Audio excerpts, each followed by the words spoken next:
society in whatever time that's coming.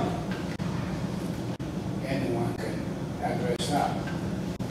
I guess the challenge you guys always face is we choose to answer the question the way we want to. So I hope you indulge me and try to address. What actually from what you said was instructive. You know, Rebecca, I locate her as African American, but she's actually biracial. And there are ways I can recognize that aspect of her ethnic identity. I think the reasons why I read her as African American is because she makes it relevant, not really as the, you know, I was an affirmative action queen. She could be referring to her gender, but there's an interaction that she has with Kevin one day where she tries to protect him by silencing somebody by saying, oh, he's the cop, chief of police son, and he stops her. You know, and afterwards he says, you don't have to worry about me, I've been a cop's kid my whole life. And he says, I think my father's going to do the right thing by something that's race reflected. And she said, oh, did I imply anything different? He said, no, I just thought it was inferred in there somewhere. And she responds, I've been this whole, it's actually one of the times she uses kind of phonetic black English. She said, I've been this complexion my whole life. You don't have to worry about me, where she's highlighting her skin color. But she is biracial, and I can't help but share this with you. As I was listening to the DVD and the commentary of some of the actors, she's also this kind of exoticized, beautiful biracial African American. If you look at the way in which Sidney Poitier's character is used in the movies, she's fetishized very much as such, and she did not avoid fetishization by Joe Montana or even some of the female cast members who could not help but speak about how pretty she was and how beautiful her hair was, and how all these markers of biraciality, beauty. Oh yeah, my father happens to be Sidney Poitier. I don't know if I can, like I said, I don't know if Joan of Arcadia can single-handedly answer the question of racism, but you know, we can get enthusiastic about a lot of things, and you know, I think it's important to concede, you know, marketing and Hindi shows be made, too much of a focus on black people. Yeah, I mean, I think it's important to make that concession, but I also think it's important to consider the ways in which, like even here, I think whenever there's been a question about race, to panelists so far in this day, people start talking about diverse characters, and they forget that race can be about whiteness as well. And so whiteness remains unproblematized, it remains undiscussed. And I think it's important for us as scholars to be pushing that agenda, not only in our analysis of these texts, opening up what race can be, but in our conversations with people who produce these kind of texts. Yeah, I mean, actually on that last point, I'm thinking about one show that did not get renewed on Showtime, which was Barbershop, which was precisely putting white into at least one white character who was an African American content. And which brings me to my main point, is that one of the things I think your paper, Lanita, shows very clearly is that there's been this great sea change, and that's happened very recently, in how race is foregrounded in television.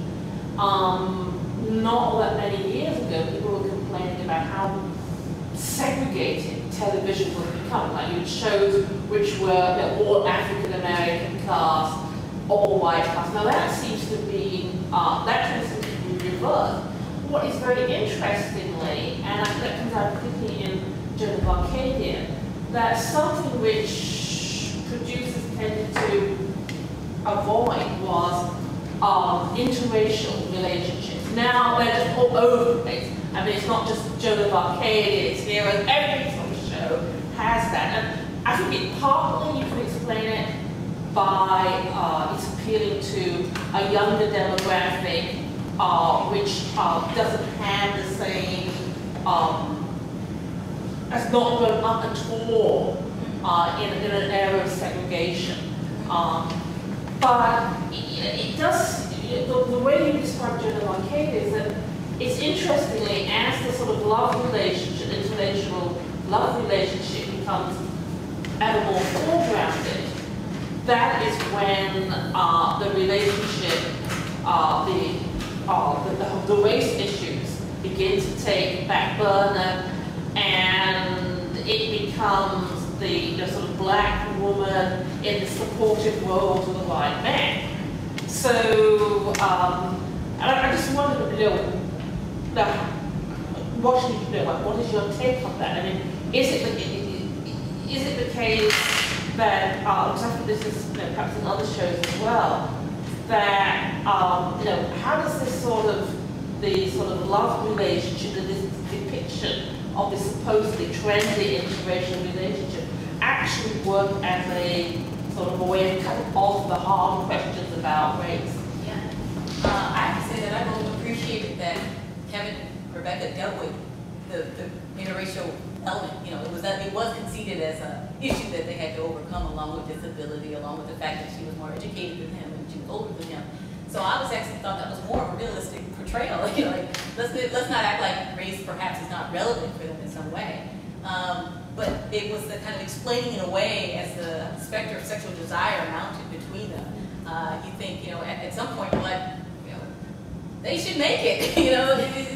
She seemed willing to work with them. They seem really destined together. They have sex, so they figure that thing out. They do it, but then at the end of the show, he ends up having sex with this woman who happens to be white that he interviews, and their relationship dissolves, and he goes on to have a flurry of white girlfriends, one of which I think would have become his fiance if the show continued on. And Rebecca is relegated to someone who was once a love interest, but who gets remembered in one scene eventually. So it's I was both encouraged by the ways that the show tried to complicate interracial relationships and the possibility of that, people working through difference to come together and pitting their marginalization, trying to figure these things out. You said it's developing. You did. But then just saddened by the way it got resolved away.